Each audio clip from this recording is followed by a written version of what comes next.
Hello everyone, मैं हूं दीप्ति भारद्वाज और आप देख रहे हैं मेरा YouTube channel @maths with Deepti, जहां आप पढ़ते हैं बीएससी का मैथमेटिक्स। और यहां कवर कर रही हूं मैं आपके बीएससी के 6 सेमेस्टर की बुक, और बुक का नाम है मैट्रिक स्पेस। तो आज का हमारा टॉपिक है, लास्ट लेक्चर में हमने क्लोज सेट के बारे में पढ़ा था। ठीक है, कुछ बच्चों के डाउट्स भी आए थे, मैंने वो भी वहां पे क्लियर करे हैं। और आज की जो थ्योरम है ये बेसिकली नेम से आ जाती है और ये आपके एग्जाम पॉइंट ऑफ व्यू से भी इंपॉर्टेंट है। तो आप यहाँ ध्यान दीजिएगा कि every closed sphere is a close set. इससे पहले जो लेक्चर 7 था उसमें हमने पढ़ा था कि every open sphere is a open set. यहाँ पर पढ़ेंगे हम every closed sphere is a close set. तो अब आगे बढ़ने से पहले मैं आपको एक बात बता दूं कि जो भी मेरे चैनल पे नए हैं वो मेरे चैनल को सब्सक्राइब कर लें और हिट द बेल आइकन, ताकि आने वाले सभी अपडेट्स, सभी वीडियोस आपको टाइम टू टाइम मिलती रहें। और जो अगर आपको मेरी ये वीडियोस अच्छी लगती हो तो उसे लाइक करें, अपने दोस्तों के साथ शेयर करें। तो चलो आगे बढ़ते हैं बिना टाइम वेस्ट करे। तो क्लोज स्फीयर के डेफिनेशन के अकॉर्डिंग इसमें देखो ओपन स्फीयर का यूज होना है। तो अगर मैं आपसे ये वाली बात कहूंगी, लेक्चर 7 जो है ना आपका, आप उसे जरूर ध्यान से देखिएगा इसके बाद, या फिर लेक्चर 7 को पहले देखिए फिर इसके बाद यहाँ आइएगा, आपको बहुत अच्छे से क्लियर हो जाएगा। मैं यहाँ पर सिर्फ आपको रिकॉल करा रही हूँ उस लेक्चर 7 का, क्योंकि वो रिलेटिव है इससे, तो आपको हेल्प मिलेगी। कि मैंने एक मैट्रिक स्पेस में बात कर रहे हैं हम बेसिकली। ठीक है, ये मेरे पास कोई मैट्रिक स्पेस है, राइट, और ये रहा एक्स मैट्रिक स्पेस है। इसमें कोई सेट है मेरे पास, ये ले लिया मैंने सेट। कोई सेट ए है, कोई सेट ए है जो एक्स का क्या है, सबसेट है। एक्स क्या है, यूनिवर्सल सेट है। और एक्स डी मेरे पास क्या है, एक मैट्रिक स्पेस है। क्या है, मैट्रिक स्पेस। मैट्रिक स्पेस क्या होती है ये मैं आपको बता चुकी हूँ पहले, कि वही जो 4 प्रॉपर्टीज को होल्ड करता है। कोई डी डिस्टेंस होती है जो x cross x tends to R होगी रियल नंबर पे। तो ये जो रियल नंबर पे होगी ये डिस्टेंस है, बेसिकली ये 4 प्रॉपर्टी को होल्ड करता है। अगर इन 4 प्रॉपर्टी को होल्ड कर लेता है तब वो हमारा डी मैट्रिक स्पेस होता है। और ये डी क्या है, बेसिकली ये डी है हमारी 2 पॉइंट के बीच के डिस्टेंस। एक्स एंड वाई कोई भी 2 पॉइंट हो सकते हैं जो कैपिटल एक्स में बिलोंग कर रहे होंगे, क्योंकि कैपिटल एक्स इसके लिए क्या है, कैपिटल एक्स इसके लिए यूनिवर्सल सेट है। तो एक्स मैट्रिक्स स्पेस है जिसमें ए कोई सबसेट है। ये सबसेट ओपन सेट कब कहलाएगा। अब बात आएगी कि मैडम आपने ओपन सेट क्यों बोला, हम तो क्लोज सेट पे बात कर रहे हैं। ठीक है, ये रिलेटेड है। अभी इससे पहले की जो थ्योरम हमने पढ़ी थी उसमें, क्योंकि हम इसके कॉम्प्लीमेंट को लेके चलेंगे थ्योरम में, इसलिए मैं ओपन सेट को दिखा रही हूँ, कि रिकॉल करा रही हूँ कि ओपन सेट क्या होता है। कोई सेट जो ए है, सेट एक्स का सबसेट है, वो सेट हमारा क्या कहलाएगा, ओपन सेट कहलाएगा। कब, जब कोई एक्स एलिमेंट है जो सेट ए के अंदर ही आ रहा होगा और इसको सेंटर मानकर मैंने एक रेडियस आर ली जहां आर ग्रेटर देन 0 है, पॉजिटिव रियल नंबर है जो सबसे छोटा है, वो पूरा का पूरा कंटेन कर जाए इस सेट ए के अंदर। एक मिनट,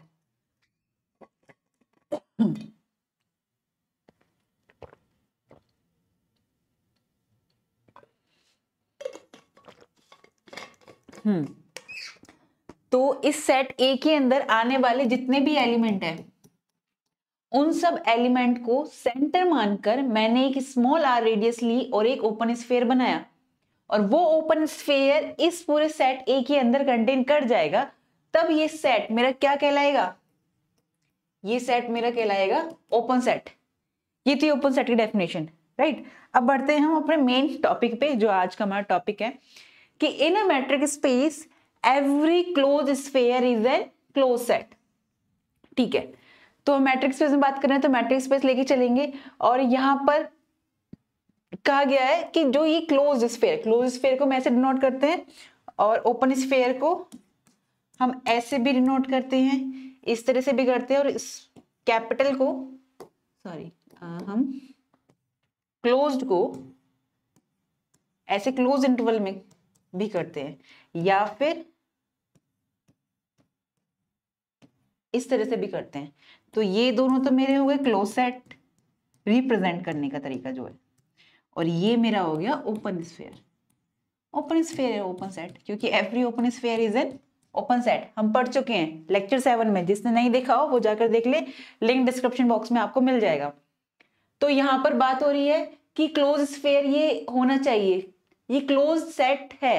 इन्होंने कहा ना every closed sphere is an close set, तो हमें क्लोज सेट दे रखा है कि ये क्लोज सेट है, तब हमें बताना है कि ये जो क्लोज स्फीयर है ये क्लोज सेट ही होता है। कैसे होता है कि अगर मैं ये जो हमें क्लोज सेट दे रखा है इसके कॉम्प्लीमेंट को अगर मैं ओपन दिखा दूं तो वो मेरा क्लोज सेट हो जाएगा। क्योंकि क्लोज सेट की मैं दो डेफिनेशन पढ़ी थी, क्या थी मैं रिकॉल करा रही हूं हमको। पहली थी कि कोई सेट ए जो एक्सडी मैट्रिक स्पेस का सबसेट है, वो सेट ए मेरा क्लोज सेट कहलाएगा कब, जब उसका कॉम्प्लीमेंट क्या होगा, ओपन, राइट।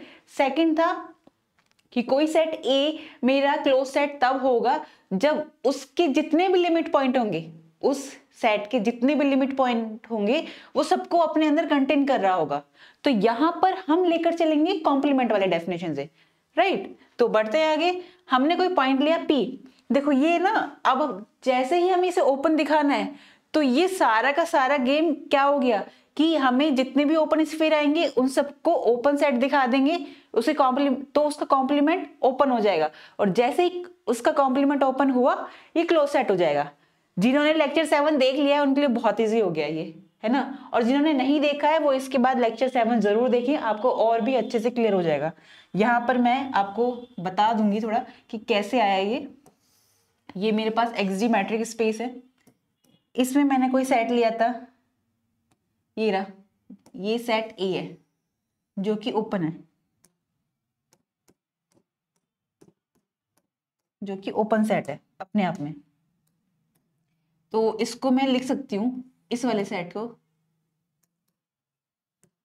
पेन ही लेना पड़ेगा, ये वाला जो सेट है इसको मैं कह सकती हूँ S of x naught r, जहां एक्स नोट सेंटर है, आर रेडियस है, ये क्लोज्ड है। और जैसे इसका कॉम्प्लीमेंट लिया मैंने, राइट, इसका जैसे कॉम्प्लीमेंट लिया, या मैं ये कहूं कि इसको एक्स में से माइनस करा तो ये कॉम्प्लीमेंट हुआ, इतना पार्ट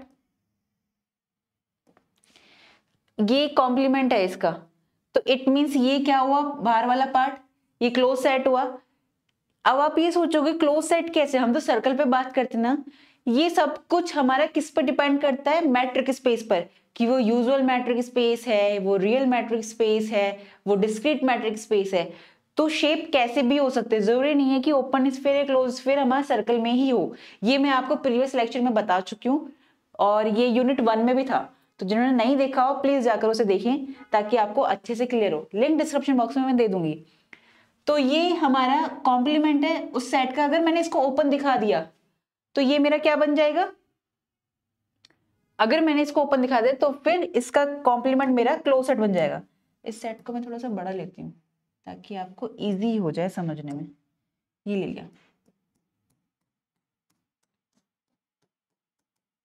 ये जो मैंने लिया है यहाँ पर एक्स नोट सेंटर है और स्मॉल आर रेडियस ले लिए मैंने, स्मॉल आर रेडियस लिए, ये आपको बड़ा करके दिखा रही हूं मैं, ठीक है, ताकि आप इजीली समझ पाओ।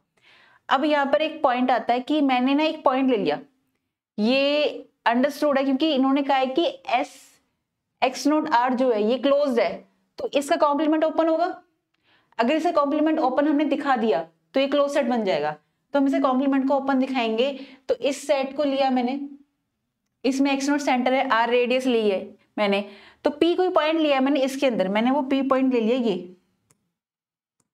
ये रहा वो पी पॉइंट मैंने यहाँ पे ले लिया, थोड़ा ज्यादा पास हो गया, ये रहा पी पॉइंट ले लिया मैंने। तो जैसे ही मैं पी पॉइंट लूंगी और एक्स नोट से पी के बीच की डिस्टेंस अगर मैं यहाँ पर देखूं, ये देखो ये रही, तो हमें इस डायग्राम के थ्रू, वेन डायग्राम के थ्रू दिख रहा है कि ये जो पी और एक्स नोट के बीच की डिस्टेंस है ये आर से छोटी है। इसको मैथमेटिकली लिखेंगे हम कैसे, कि डिस्टेंस, जैसे मैंने पी पॉइंट लिया इस वाली स्फीयर के अंदर, तो मेरे पास डिस्टेंस लेती हूँ पी एक्स नोट जो लेस देन होगी आर से, जहां आर ग्रेटर देन 0 है। तो अगर मैं इसको इधर ले जाऊं, r में से माइनस कर दूं तो वो ग्रेटर देन 0 होगी ऑब्वियसली। अगर r ये रही ना डिस्टेंस पूरी यहां तक जा रही है, और जैसे ही मैं ये देखो, जैसे ही अगर मैं देखूं ये भी तो पूरी r रेडियस हुई, ये वाली पूरी r रेडियस हुई, इस r में से अगर मैं इसे माइनस कर दूं तो ये वाला पार्ट बचता है, और ये वाला पार्ट 0 से तो बड़ा है, ये हमें दिख रहा है।